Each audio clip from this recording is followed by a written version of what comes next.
How to install Windows on your Steam Deck. Power off your Steam Deck. Plug the USB drive into your Steam Deck. Power on your Steam Deck while holding down the Volume Down button. Select your USB drive from the boot menu. Wait for Windows to install.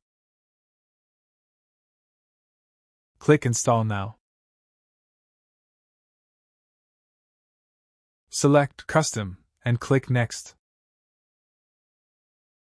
Select Drive and tap Next. Allow Windows to install. Windows is now installed on your Steam Deck.